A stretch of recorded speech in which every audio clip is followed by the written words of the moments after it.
You are watching a podcast developed and produced by the Association of Asian Pacific Community Health Organizations, AAPCHO. To learn about AAPCHO, its members, or the principles and values that have guided this organization's work for more than 25 years, please visit www.apcho.org.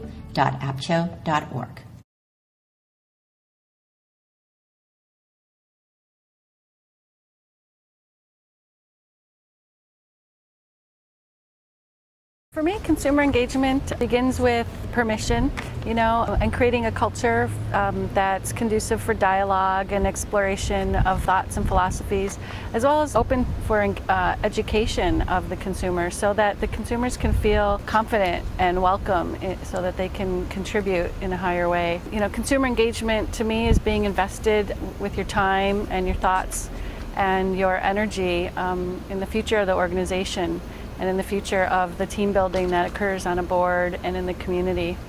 Specifically in regards to governance, it means willingness to explore and also willing to develop your leadership skills in whatever areas that you're comfortable with, whether it be finance or compliance or patient engagement, personal training, healthcare reform. There's so many different areas where consumers can educate themselves and each other and people in the community. So it's really willingness to become a leader and willingness to engage others as well as yourself. And the bottom line really with consumer engagement is the willingness to think and discuss and ask questions.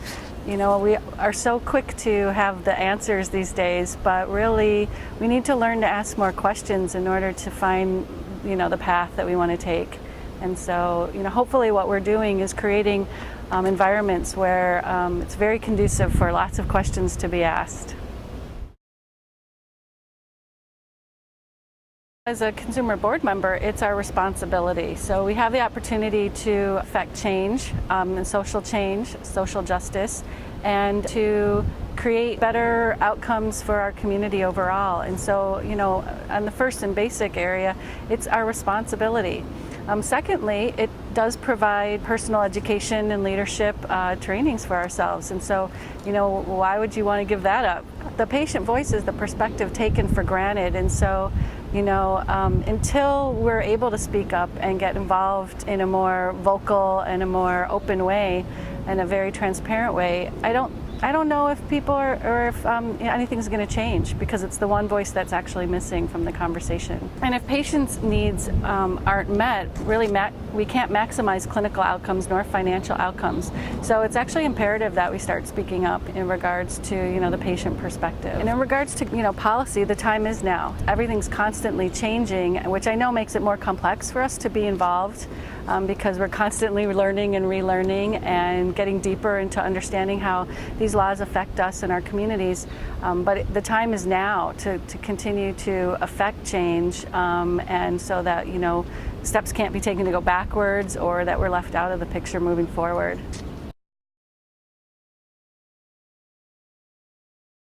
Well, I think, human consciousness is rising. And so, with deeper and deeper levels of conversation and how, we can change things, it's important for organizations to now start taking action to move in the directions that we're already all thinking about and wishing we were doing. And so it's time now for the organizations to act and not just, rely on the individuals to just speak up. It's got to be collective action. And why wait? There's no better time than now.